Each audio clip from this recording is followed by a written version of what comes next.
engenheiro mecânico, também formado em teologia, com pós-graduação em políticas públicas, e está começando o 4º mandato na Alerj. Com 50 projetos de lei apresentados na casa e determinado a se dedicar à educação, o meu convidado de hoje é o deputado Samuel Malafaia. Deputado, muito obrigada pela sua participação no Alerj Entrevista. Obrigado. Eu é que agradeço, Natália. Vamos começar falando sobre essa que se tornou a sua prioridade, né, no seu mandato aqui na casa. Por que o senhor decidiu se debruçar sobre esse tema da educação? Primeiro, por causa da minha experiência, que eu fui criado, meus pais foram fundadores de seminário evangélico. Eu estudei lá e me tornei professor. Depois passei a dar aula na escola dominical, nas igrejas, onde meu pai nos levou, né, a família, e produzi alguns livros, algum material didático para a escola dominical, para aula. Isso já está no sangue. Só que quando eu cheguei aqui, as demandas da sociedade eram diversas. E a gente, quando chega, a gente até estabelecer um rumo, um ritmo e uma objetividade no que a gente vai tratar, demora um tempo, porque são assuntos empolgantes também, por exemplo, na área de engenharia.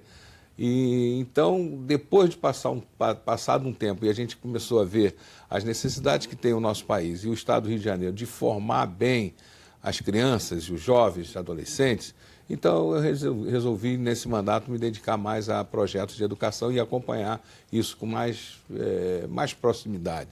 O senhor falou sobre essa questão da necessidade da população. Essa é uma área que ainda precisa de muita atenção, né? Ainda tem muitas deficiências para serem resolvidas. Mas muitíssimas. Inclusive, uma das minhas leis, ela permite que as pessoas formadas, por exemplo, eu sou engenheiro, eu manjo muito de matemática, manjo bem de física, química, então eu poderia ser aproveitado para dar uma aula de reforço escolar, mas as escolas não permitiam, mas hoje é lei. Só que o nosso país é diferente, não se aproveitam as coisas, né?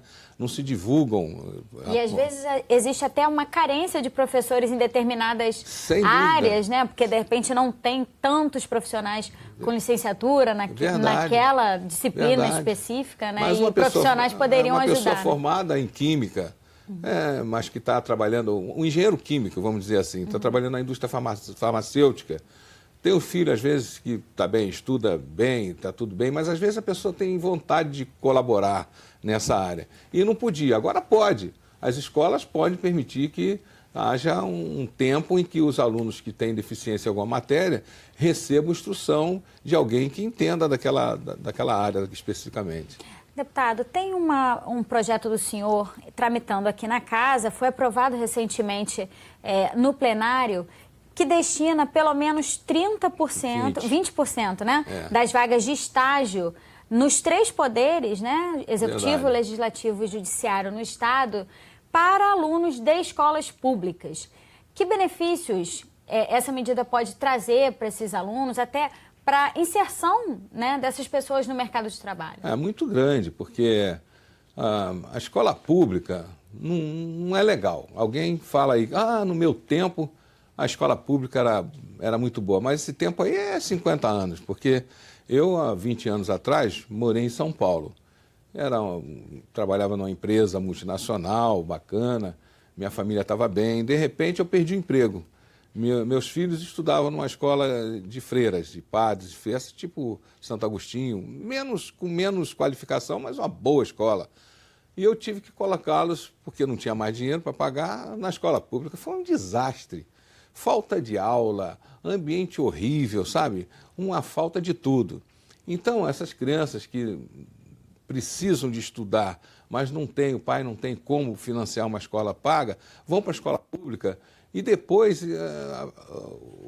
quem vai contratar, por exemplo, um estágio, vê que estudou na escola pública, refuta para pegar um outro que vem mais bem preparado. A concorrência acaba sendo desleal. Isso é uma covardia, porque nós temos que dar oportunidade. Aí vai dizer, mas o cara estudou na escola pública e não foi bem preparado. Não faz mal, entrando para fazer um estágio, ele vai aprender.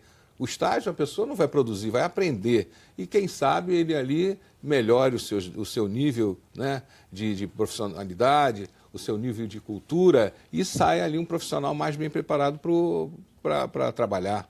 Acaba se criando uma oportunidade para essas pessoas. Então, né? esse projeto, Natália, ele reserva 20% nos poderes judiciário, no executivo e aqui legislativo. Desses 20%, metade é para negros, né, índios, descendentes de índios e quilombolas. Mas todos têm que vir da escola pública. Deputado, também existe uma preocupação do senhor com aqueles jovens que estão fazendo tratamento da dependência química, né? Sem dúvida. A gente sabe que isso é um mal que aflige milhares de pessoas, né? Não é só no nosso estado, isso é uma coisa generalizada. Mas, de qualquer maneira, o projeto do senhor diz que essas pessoas precisam ter garantido o direito de fazer uma matrícula imediatamente, né, nas escolas do estado, quando assim desejarem. De que maneira isso pode ajudar, não só na recuperação desses jovens, mas até em novas perspectivas de vida para eles? Olha, a dependência química é um mal do século e já foi analisado pela Organização Mundial de Saúde, que concluiu que é uma doença. E tem mais, o pior é que é uma doença incurável. Então, esses bandidos que vendem droga estão espalhando doença e estragando a nossa sociedade. E um jovem que entra por esse caminho, olha, só muito esforço, tá? E, inclusive, eles têm um lema só por hoje. Eu acompanho isso porque eu fui aqui presidente da comissão que trata desse assunto, mas não vejo apoio, não vi, sabe?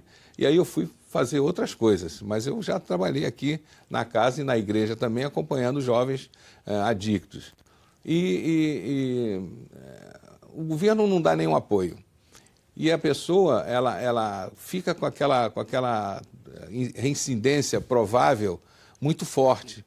E só um milagre mesmo que faz a pessoa ficar totalmente liberta. Isso aí a gente vê, é que nem a cura. Por exemplo, a dependência química é como o meu caso, por exemplo. Deus faz milagres. Eu sabe que eu sou evangélico, eu creio em milagres, né? Eu creio na Bíblia. Mas eu tenho aqui, ó, eu estou usando aqui para ler, eu tenho que usar óculos. E por que Deus não me cura da vista e eu passo a não usar óculos? Eu estou de óculos sempre. É porque eu não me esforcei, não tive fé suficiente, né? E vou usando meu óculos. A mesma coisa é o dependente químico.